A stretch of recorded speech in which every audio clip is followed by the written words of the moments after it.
Mr. Vinod Bansal of the Vishwa Hindu Parishad also joins us for his view on this. Vinod Bansal जी, काफी कुछ politics है इस मामले पर, जहां पे AIMIM हो या फिर कांग्रेस पार्टी हो, वो कह रहे हैं कि एक सिलेक्टिव कम्युनल एजेंडा है ये वहां के लोगों के खिलाफ, इवन दो उत्तराखंड हाईकोर्ट का एक ऑर्डर है कि एनक्रोचमेंट्स को क्लियर करना चाहिए।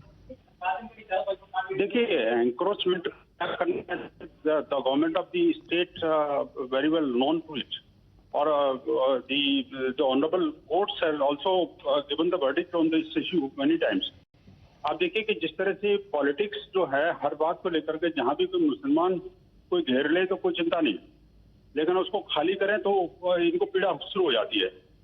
जो जिहादी ब्रिगेड है, तथाकथित सेकुलर, ये सारे गुर्दे इकट्ठे हो जाते हैं। अब मुझे बताइए, सरकारी जमीन पर अतिक्रमण क्यों होना चाहिए और अतिक्रमण क्यों नहीं खाना चाहिए? वो चाहे विशेष समुदाय के हैं, कोई भी हो, इससे क्या फर्क पड़ना है? तो यार going doing politics on the issues. मुझे बताइए कि इस तरह से जो कांग्रेस की जो अपीजमेंट की बात है, उसी के कारण तो देश का बंटवारा हुआ। और यही ये जो जिहादी माइंडसेट है, वो जिहादी माइंडसेट ही तो जगह जगह कब्जे करवा रहा है। आप देखिए कि ये जो कब्जे वाली प्रवृत्ति संस्कृति है इनकी, के कारण देश के अंदर तमाम तरह के मनमुटाव और जो आपसी जो मतभेद हैं वो उभर के सामने आ रहे हैं। देश के अंदर जो उसका जो कम्युनल एटमॉस्फेयर है वो इंटेंस बनता चला जा रहा है। आखिरकार क्यों? अगर किसी ने भी सरकारी जमीन पर कब्जा किया है तो दैट मस्ट बी वैकेटेड। और एक और land belongs to the Indian railways, और हाईकोर्ट ने भी कहा है कि कोई लीगल राइट नहीं है वहां के रेसिडेंट्स को क्लेम करने के लिए कि उनकी जगह ये है। But mister Bansal, the petitioners have now, having lost the case in the Uttarakhand high court, they move the supreme court, जो इसकी सुनवाई करेगी 5 तारीख को जनवरी में। सो द लास्ट वर्ड में still rest with the supreme court decision. No, ठीक है, सुप्रीम कोर्ट जो डिसाइड करेगा उसी के अकॉर्डिंगली गवर्नमेंट भी एक्ट करेगी। But till that time, you have no right to instigate the jihadi forces or the so-called lobby. The way you are favoring those people who are illegally occupied the government's land is not fair.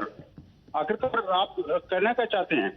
सरकारी जमीन पर जिस तरह से उन्होंने, देखिए, वक्फ board ने 123 prime land की प्रॉपर्टी को दिल्ली में घेरा, और 2014 में जब इलेक्शन पार्लियामेंट के डिक्लेयर हुए, उस इलेक्शन से कुछ घंटे पहले ही मनमोहन सरकार ने एक नोटिफिकेशन जारी करके वो सारी 123 प्राइम लैंड की प्रॉपर्टी वक्फ बोर्ड को दे दी। अगर अपनी इलेक्शन कमीशन के पास नहीं जाता तो आज वो सारी की सारी प्रॉपर्टी इंक्लूडिंग राष्ट्रपति भवन और वो जो एक जो डिफेंस का वायरलेस एरिया है, वो सारा का सारा बेसिकली उसको चला जाता वक्फ बोर्ड को। तो वही the VHP is fighting for the rights of the government. Why the government is not aware of it?